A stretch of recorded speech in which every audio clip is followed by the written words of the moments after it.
디모데를 향한 바울의 권면이라는 제목으로 잠시 말씀을 나누고자 합니다. 바울에게는 여러 명의 동역자가 있었습니다. 바울을 돕고 함께 사역하고 그런 동역자들이 참 많이 있었는데, 그 중에 아마 바울이 가장 사랑한 동역자를 한 명 뽑으라고 하면 아마 그 사람이 디모데가 아닐까 하는 생각을 해봅니다. 바울이 에베소서에서 사역을 마치고 에베소서를 떠나갈 때 그 에베소 교회의 사역자로, 후임자로 디모데를 남겨두고 갔습니다. 그런데 이 디모데가 나이가 당시에 좀 어렸어요. 그러니까 나이가 어린데 교회의 중책을 맡게 되니까 그 모든 것들을 잘 세워가기가 참 쉽지 않은 그런 상황이었을 거다라는 것을 우리가 추측할 수 있습니다. 믿음은 좋고 역량도 좋지만 나이가 어리다 보니까 아무래도 삶의 연륜이 좀 부족하지 않았을까 하는 생각이 들어요. 이제 그런 디모데에게 바울이 이 디모데서를 보내면서 교회를 어떻게 세워가야 할지, 또 성도들을 어떻게 세워가야 할지 그런 부분에 대해서 권면하는 부분이 이 디모데 전후서라고 할 수가 있습니다.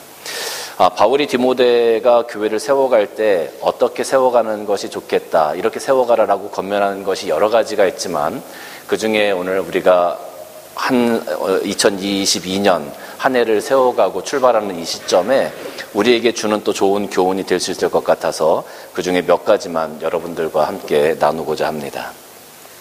첫 번째로는 바울이 디모데에게 이야기하는 것이 뭐냐 하면, 다른 교훈을 따르지 말아라 라고 이야기하는 거예요. 한번 눌러주시겠습니까? 3절부터 말씀을 보면, 내가 마게도냐로 갈 때 너를 권하여 에베소에 머물라 한 것은 어떤 사람들을 명하여 다른 교훈을 가르치지 말며 신하와 끝없는 족보에 몰두하지 말게 하려 함이라. 이런 것은 믿음 안에 있는 하나님의 경륜을 이룸보다 도리어 변론을 내는 것이다. 여기 보면 다른 교훈을 가르치지 말아라, 어떤 사람들을 명하여 다른 교훈을 가르치지 못하게 하라, 이렇게 얘기하고 있어요. 바울이 가르친 교훈은 무엇입니까? 예수 그리스도로 말미암아 우리가 죄인 된 사람들이 예수 그리스도의 구속을 통해서 하나님의 자녀가 되었고, 또 우리가 저 천국에 갈 수 있는 생명을 얻게 되었다라는 거예요. 예수님께서 우리의 메시아가 되셨다라는 겁니다. 그런데 바울이 그것을 에베소에서 가르치고 에베소 교회를 세웠는데, 그 에베소의 지역의 특성상 그것을 잘 지켜나가기가 굉장히 어려웠어요. 무슨 말이냐 면, 에베소라는 지역은 굉장히 번창한 문화가 아주 활발한 그런 어떤 지역이었습니다. 그러니까 사람들도 많이 왔다 갔다 하면서 이방 신상들을 가지고 들어오고 이방 종교를 가지고 들어와서 모든 것들이 이렇게 짬뽕이 되어져 있는 그런 지역이 에베소 지역이었다라는 거예요. 그러니까 예수님에 대해서 얘기해도 맞다, 뭐 다른 신에 대해서 얘기해도 맞다, 뭐 바알에 대해서 얘기해도 맞다, 서로 다 그래, 너도 맞고 나도 맞고 우리 다 같이 맞는 거야, 그러니까 우리 다 같이 함께 섬겨가면 돼, 그러면서 성장해 나가는, 어떻게 보면 혼합주의적인 종교의 형태를 가지고 있는 지역, 그런 색채를 가지고 있는 지역이 에베소였다라는 거예요. 그러니까 교회 안에서 예수 그리스도로 말미암아 우리가 구원을 얻는다라고 선포하고 바울이 그걸 가르치고 갔는데, 그 이후에 다른 사람들이 들어와서 예수 그리스도의 말씀 복음을 듣고 들어왔는데, 교회 안에 들어와서 예수 그리스도도 맞고 바알도 맞고 다른 신도 맞고, 이제 그러면서 교회가 점점 다른 교훈들, 혼란스러운 어떤 그 혼란 가운데 빠지게 되었다라는 거예요. 그래서 바울이 디모데에게 어떤 사람들을 명하여 다른 교훈을 가르치지 말게 하라, 이렇게 이야기하는 겁니다. 또 일부 어떤 유대인들은 교회에 와서 율법을 가르칩니다. 율법을 가르치면서 율법대로 해야 우리가 하나님의 자녀로 살아가는 거다라고 이야기를 합니다. 여러분, 우리는 율법에 대해서 긍정적입니까? 부정적입니까? 우리는 율법에 대해서 부정적입니까? 긍정적입니까? 사실은 약간 부정적인 부분이 있죠. 복음이 예수 그리스도의 복음으로 말미암아 우리가 구원을 얻는 것이고, 율법은 그 이전에 구약의 사람들에게 하나님께서 주신 것. 그런데 율법이 아니라 우리는 복음으로 구원받으니까 율법에 대해서 약간 부정적인 부분이 있어요. 그런데 오늘 여기 말씀을 보니까 율법은 사람이 그것을 적법하게만 쓰면 선한 거다, 악한 거다? 선한 거다. 우리가 율법에 대해서 부정적으로 생각할 이유가 전혀 없다라는 거예요. 어떤 사람들이 교회에 들어와서 율법을 지켜야 구원을 받는다, 이것은 하나님께서 주신 것을 왜곡해서 해석하는 그런 부분들이 있어서 그렇게 이야기를 한 겁니다. 근데 율법 자체로만 보면 나쁜 것이 아니에요. 하나님께서 우리 하나님의 백성들이 지켜야 할 법들을 우리에게 말씀해 주신 것이기 때문에 그 율법 자체로는 나쁘지 않다라는 거예요. 그런데 예수님께서 오심으로 말미암아 그 율법보다 더 상위의 법이 만들어지게 된 것이죠. 그래서 우리는 예수 그리스도를 믿음으로 말미암아 하나님께 구원받게 되었다라는 건데, 여전히 율법을 지켜야 된다고 고집하는 사람들이 많이 있었다라는 거예요. 그래서 그런 부분들, 다른 교훈들, 이제는 우리가 예수 그리스도를 바라보고 예수 그리스도를 믿고 나가야 하는데, 그렇지 않고 다른 교훈들을 가르치고 다른 교훈들을 바라보는 사람들이 아직까지 교회에 있었다라는 거예요. 여러분이 율법을 생각할 때 우리가 이렇게 생각하면 조금 더 수월할 것 같아요. 이해하시기가. 아버지가 자녀를 훈육합니다. 자녀에게 이런저런 이야기를 합니다. 그러면 그 아버지가 자녀를 위해서 하시는 말씀이 선한 겁니까? 아니, 선하다, 옳다, 옳은 겁니까? 잘못된 겁니까? 그 당연히 옳은 것 아니겠습니까? 아버지가 자녀에게 나쁜 것을 가르치겠습니까? 좋은 사람 되라고 교육을 하는 거죠. 그런데 이 자녀가 그것을 선한 마음으로, 내가 아버지의 말씀에 순종함으로 선한 사람이 돼야지 하고서 그 말씀을 받으면 아버지의 말씀은 선한 말씀이 되는 거예요. 그런데 이 자녀가 아버지의 말씀 듣기 싫은 거예요. 나 아빠 말씀대로 살 수도 없고 아버지 말씀대로 난 살기도 싫어. 그럼 아버지의 말씀은 이 자녀에게 자꾸 걸림돌이 되는 거죠. 율법이라는 게 그런 겁니다. 하나님의 백성에게 하나님께서 좋은 것을 말씀해 주셨는데 그것을 사람들이 지키지 못하니까 율법이 자꾸 걸림돌이 되는 거예요. 우리 삶 가운데. 그러니까 율법이 자꾸 싫어지는 거예요. 율법을 멀리하게 되는 거예요. 여러분, 사실 우리는 이 본질에 조금 더 집중해야 될 필요가 있습니다.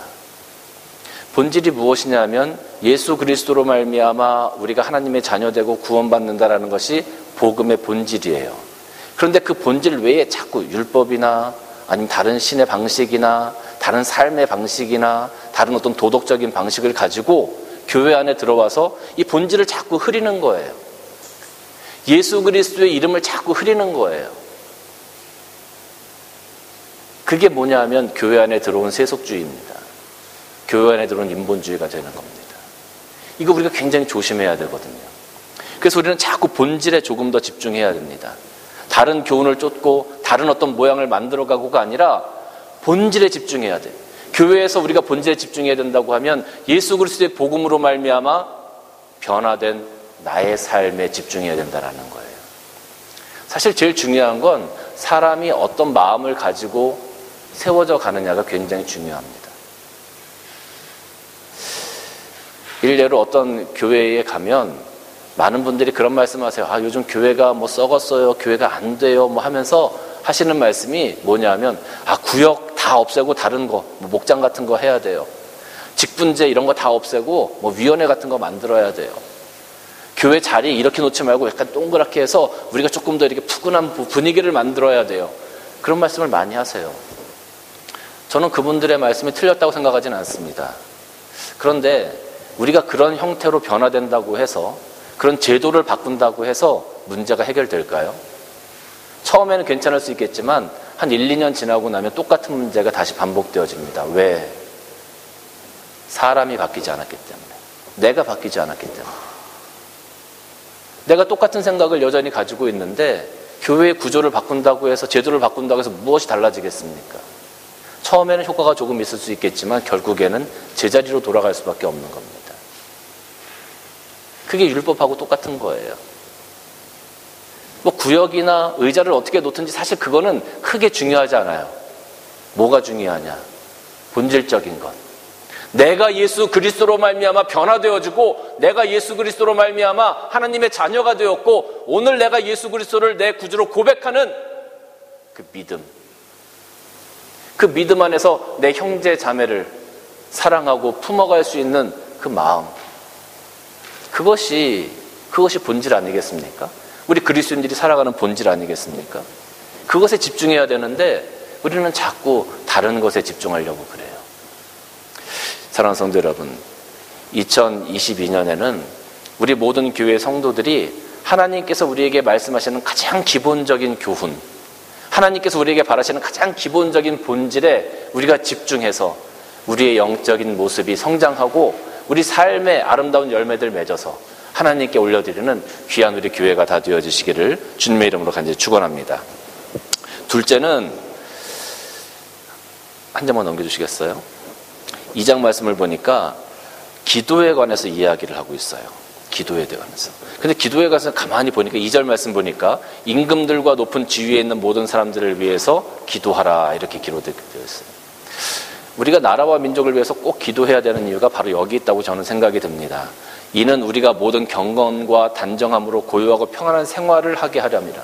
그러니까 위정자들이 잘 나라를 다스려야 우리들의 삶도 편하고 우리가 신앙생활도 편안하게 할 수 있고 이런 거죠. 그러니까 우리는 우리가 살고 있는 나라를 위해서, 이 호주를 위해서 꼭 기도해야 하고, 위정자들을 위해서 기도해야 하고, 한국에 있는 나라를 위해서, 한국의 위정자들을 위해서 우리가 기도해야 되는 이유가 바로 여기 있는 겁니다. 사실 어떻게 보면 위정자를 위해서, 나라를 위해서 기도하는 것은 우리들의 삶이 훨씬 더 편안한 삶으로 가는 그런 지름길이라고 할 수 있는 거예요. 그러니까 우리는 꼭 기도해야 돼요. 기도를 하는데 하나만 더 보세요. 8절 말씀 보니까 각처에서 남자들이 분노와 다툼 없이 거룩한 손을 들어 기도하기를 원한다. 그러니까 다툼과 분노가 없이 거룩한 손을 들어서 함께 기도하라는 거예요. 이게 무슨 의미입니까? 마음을 합하라는 거예요. 마음을 합하라는 거예요. 그러니까 어떤 것을 놓고 기도할 때 그것을 놓고 이러니 저러니 서로 다투고 싸우고 하지 말고 마음이 하나 돼서 기도하라는 거죠. 제가 어느 교회 장로님을 한 분 알고 있는데 그 장로님이 참 교회를 위해서 열심이세요. 교회를 위해서 열심인데 자기 주장이 너무 강하셔. 그러니까 항상 집사님들이나 목사님들하고 부딪히는 거예요. 근데 제가 한 발 떨어져서 그 장로님하고 목사님들 이렇게 하시는 걸 좀 봤어요. 그런데 이렇게 비교하면 좋을 것 같아요. 우리가 서울로 가는데 이 장로님은 버스를 타고 가야 된다고 고집을 하시는 거예요. 목사님은 기차를 타고 가야 된다고 고집을 하시는 거예요. 제가 볼 때 기차를 타고 가도 되고 버스를 타고 가도 될 것 같아요. 그러면 한쪽에서 조금 이렇게 양보를 하면 될 것 아닙니까? 어차피 서울을 가는 거니까. 그게 크게 잘못된 방법이 아니란 말이에요. 그런데 거기서 이게 자존심 싸움이 되어지고 자기 고집 싸움이 되어지더라고요. 그래서 항상 이게 분란이 돼요. 사랑하는 성도 여러분, 우리가 지금 이 자리에 모인 것이 무엇입니까? 하나님을 예배하기 위해서 다 모였습니다. 그러면 하나님을 기쁘게 예배하면 되는 겁니다. 우리가 바라보는 것이 무엇입니까? 저 천국을 향하여 함께 달려나아가는 겁니다. 우리가 이 산위의 등불교회 아래 모인 것이 무엇 때문입니까? 하나님의 교회를 함께 세워가기 위해서 모인 겁니다. 그러면 내 뜻과 조금 다르다고, 내 방법과 조금 다르다고 그것 때문에 싸우고 다투고 할 것이 아니라 조금 양보하고 우리가 갈 수도 있지 않겠느냐라는 거예요. 조금 나의 것을 내려놓고 함께 기도하며 나아가는 모습이 오늘 바울이 디모데에게 교회를 세워가는 모습 중에 하나로 권면하고 있는 모습이다라는 겁니다. 함께 다 잘해보자는 거잖아요. 방법이 조금 다르면 어떻습니까? 조금 이해하고 품어주고 함께 손잡고 갈 수 있는, 그래서 함께 기도하며 하나님의 나라를 위해서 달려나갈 수 있는 우리 모든 성도들이 되어주시기를 주님의 이름으로 간절히 축원합니다. 우리가 기도할 때 성도들이 특별히 조심해야 될 게, 여러분 우리가 하나님께 기도하면 그 기도가 응답되어집니까? 응답 안 되어집니까?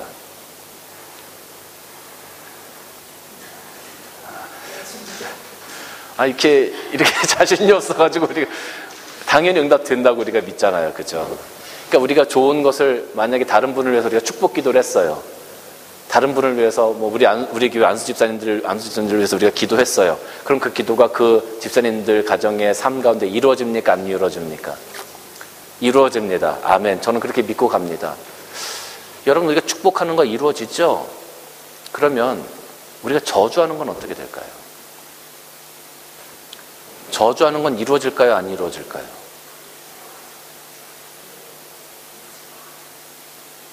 여러분, 굉장히 중요한 포인트예요. 우리가 기도하면서 축복하죠? 그럼 그 축복이 하나님의 기도응답 가운데 이루어지죠? 그럼 믿음을 가지고 있죠. 그럼 저주하는 건 어떻게 될까요?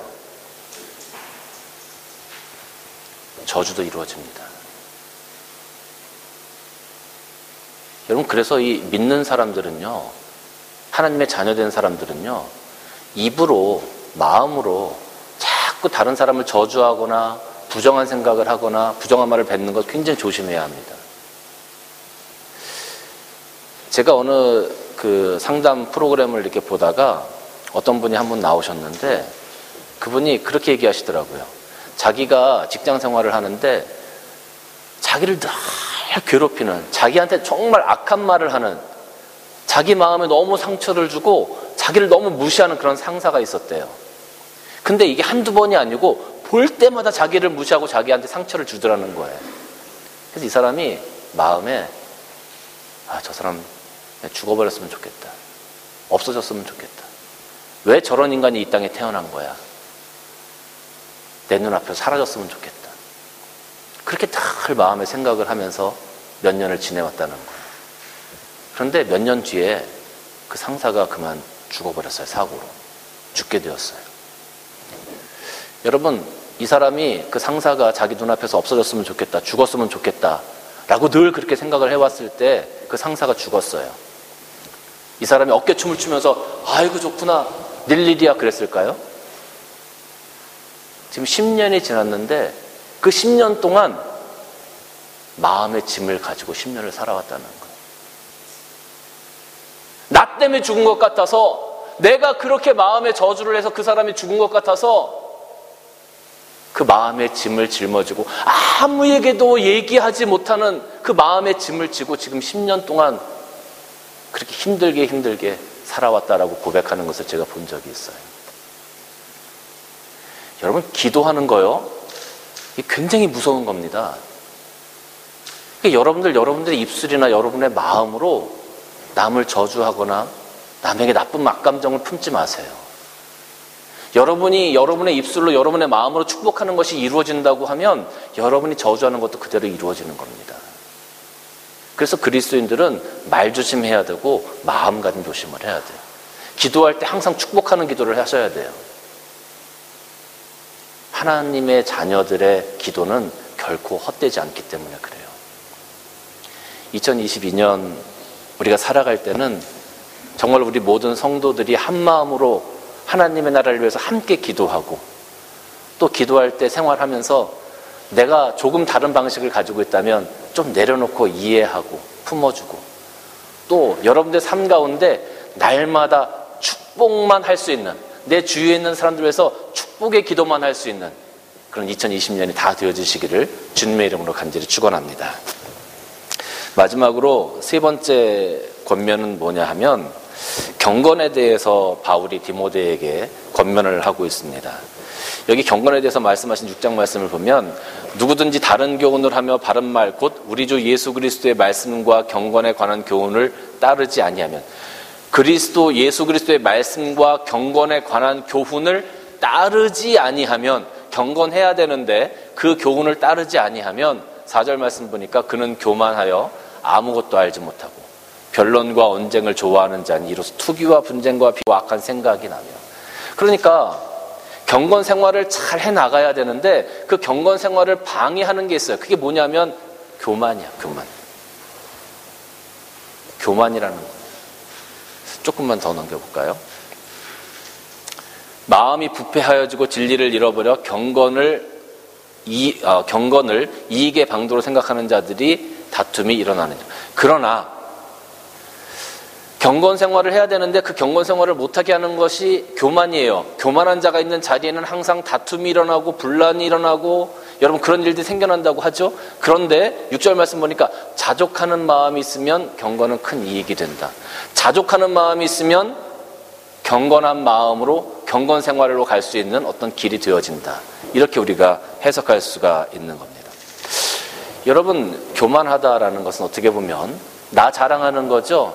다른 사람 앞에서 나를 자랑하고 다른 사람을 무시하는 거죠. 여러분, 우리가 인생을 살아가면서 가장 많이 자랑하는 공간이 있습니다. 그게 어딜까요? 우리 못생기면 사진 딱 찍어가지고 어디 올리죠? SNS 딱 올리잖아요. 좋은 데 가서 밥 먹고 있으면 딱 찍어가지고 SNS 올리잖아요. 뭐 좋은 거 선물 받고 있으면 딱 찍어가지고 올리잖아요. SNS 보면 다 자랑이야. 거기에 보면 다 좋은 삶, 화려한 삶, 정말로 다 이렇게만 살면 다 행복할 것 같아. 근데 여러분 그렇게 자랑하잖아요. 그런데 가만히 보면, 반대로 생각을 해보면, 그렇게 자랑하는 것, 어떻게 보면 나의 부족함을 감추기 위해서, 나의 부족함을 드러내지 않기 위해서 그렇게 그런 부분들을 통해서 자랑하는 게 아닌가, 이런 생각도 들어봐요. 정말로 부자들이 많은 명품을 옷을 입고 가방을 들고 신발에 명품 신발을 신고 그렇게 다닐까요? 정말 부자들이 명품으로 머리끝부터 발끝까지 쫙 취장을 하고 다닐까요? 모르겠습니다. 아직까지 정말 부자들은 그렇게 다니는 것 같지가 않아요. 정말 부자들은 그냥 청바지 입고 뭐 티 하나 입고 이렇게 다니시는 것들이 훨씬 더 눈에 많이 들어오는 것 같더라고요. 꼭 명품을 걸치지 않아도 이미 그 사람 자체가 명품이기 때문에 많은 사람들이 그걸 다 인정하기 때문에 굳이 내가 명품을 걸치지 않아도 문제가 되지 않아요. 근데 꼭 명품을 머리끝부터 발끝까지 걸치고 다니는 사람들이 있어요. 자랑하려고 하는 사람들이 있어요. 그 삶이 명품답지 못하기 때문에 오히려 그런 것들로 커버하려고 하는 것이 아닌가 하는 생각이 듭니다. 근데 오늘 여기 6절 말씀 보니까 자족하는 마음이 있으면 경건은 이익이 된다. 내 마음 가운데 자족하지 못하니까 그런 것들로 자꾸 나를 채우려고 하는 거예요. 자꾸 나를 보여주려고 하는 거죠. 근데 그렇게 하게 되면 어떻게 됩니까? 결국 자기 자랑을 하다 보면 다른 사람을 비하하게 되고 싸움이 나게 되고 다툼이 나게 되고, 그게 교만한 자, 자랑하는 자가 서 있는 곳의 삶의 모습이다라는 거예요. 그런데 자족하는 마음이 있으면 경건은 큰 이익이 된다. 한 장만 더 넘겨보십시오. 자족하는 마음에 대해서 지금 바울이 이야기하면서 한 가지를 더 이야기합니다. 그것이 뭐냐 하면 물질입니다. 부하려는 자들은 시험과 올무와 여러 가지 어리석고 해로운 욕심에서 떨어지나니 곧 사람은 그 사람으로 파멸과 멸망에 빠지게 하는 거예요. 돈을 사랑함이 일만하게 뿌리가 되나니 이것을 탐내는 자들은 미혹을 받아서 믿음에서 떠나 많은 근심으로써 자기를 찌르게 된다라는 거예요. 여러분, 돈 좋죠?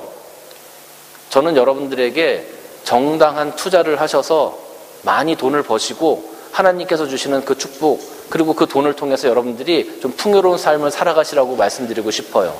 그리고 하나님을 위해서 많이 헌신하시라고 저는 말씀드리고 싶어요. 돈 자체가 나쁜 것은 결코 아닙니다. 여러분의 삶이 부유하게 되는 것이 나쁜 것이 절대 아닙니다. 그런데 문제는 너무 돈 하다 보면 돈을 사용하는 사람이 아니라 돈에게 지배받는 사람이 되기 때문에 그래요. 여러분, 우리가 자족하는 마음이라고 하는 것은 작은 것에도 우리가 감사하는 마음이 있을 때 자족하게 되어집니다. 나에게 주어진 것에 대해서 감사할 때 우리가 자족하게 되어집니다. 내가 만약에 10개를 가지고 있는데 8개가 좋아요. 그리고 2개가 조금 안 좋아요. 자족하는 사람들은 이 8개를 바라보면서 하나님께서 나에게 이렇게 좋은 것을 주셨네. 감사하네. 2개가 조금 부족해도 부족한 것이 8개로 채우면 여전히 내 삶은 풍족하네. 감사하네. 근데 자족하지 못하는 사람들은 이 2개를 계속 쳐다봐요.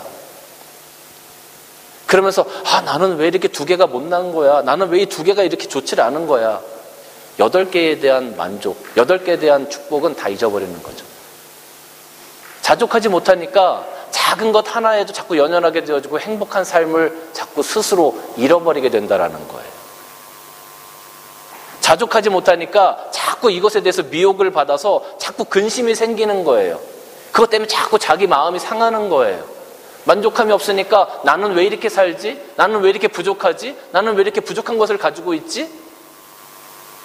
자기가 가지고 있는 8개의 풍요로운 것을 바라보지 못하는 그런 삶을 살아가게 되는 거죠. 이 얼마나 불행한 일입니까? 자족하지 못하고 이것 때문에 자꾸 옆에 있는 사람에게 상처를 주지요. 자꾸 모진 말을 합니다. 돈 더 벌어야 되는데 왜 이것밖에 안 되냐고. 여러분, 우리가 생활을 하면서 요즘은 이제 맞벌이들을 많이 합니다만은 남편들이 예전에는 다 나가서 돈을 벌어오고 아내들이 가정에서 생활을 했었잖아요. 그러면 보통 우리가 생활할 때 한 100만 원 정도 필요하다고 한번 생각을 해보십시다. 그런데 남편이 벌어왔는데 뭐 직장을 다니시는 분들이야 딱 정해져 있지만 사업을 하시는 분들은 어떤 때는 120만 원도 벌어올 때 있고 어떤 때는 80만 원도 벌어올 때 있고 뭐 그렇지 않습니까? 그러면 그 돈을 딱 쥐어들고 100만 원이 필요한데 120만 원 벌어왔다 그러면 너무 좋죠. 근데 80만 원밖에 안 벌어왔어. 그러면 어떻게 해야 돼? 20만 원 부족하다고 그걸 가지고 남편한테 닥달하고 그러면 남편이 일할 맛이 나겠습니까?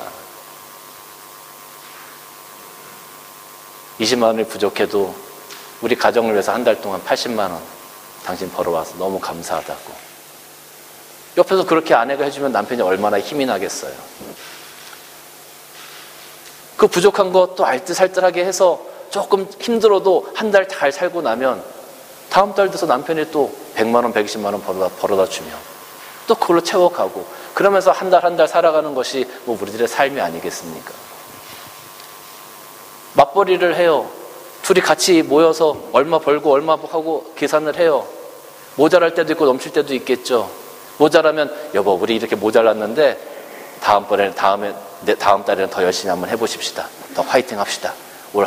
요번 달에는 조금 힘들어도 조금 아껴 써면서 한번 가봅시다. 뭐 부부가 이러면 얼마나 좋아요. 근데 조금 부족해.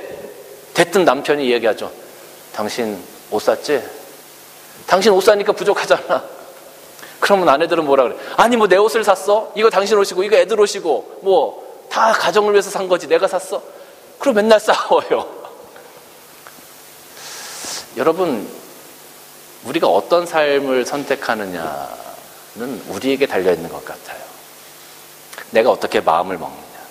자족하는 마음이 있으면 내가 만족하는 마음이 있으면 감사하는 마음이 생길 수 있어요. 조금 부족해도 힘을 낼 수 있어요. 그런데 그 자족하는 마음이 없으면 항상 나에게 부족한 것, 모자라는 것만 바라보게 되어져요. 돈을 지배하는 사람이 아니라 돈에게 지배받는 사람이 되어져요.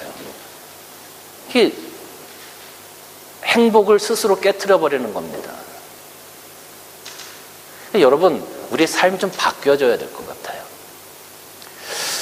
우리가 행복한 삶, 자족한 삶을 가질 때 그것이 경건한 삶으로 이어지는 하나의 스텝이 되어진다는 것을 우리는 꼭 기억해야 합니다. 늘 불평하고 늘 불만하고 나는 불행하다고 생각하는데 우리가 어떻게 경건한 삶을 따라갈 수 있겠어요?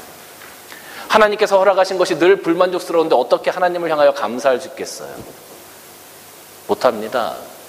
경건의 생활을 할 수가 없습니다. 경건의 생활은 나에게 주어진 것이 아무리 작다 하더라도 그것으로 인하여 하나님께서 나에게 베풀어 주신 것을 바라보고 감사할 수 있는 자들이 할 수 있는 것이 바로 경건의 생활이라는 거예요. 여러분 2022년 첫째 주입니다.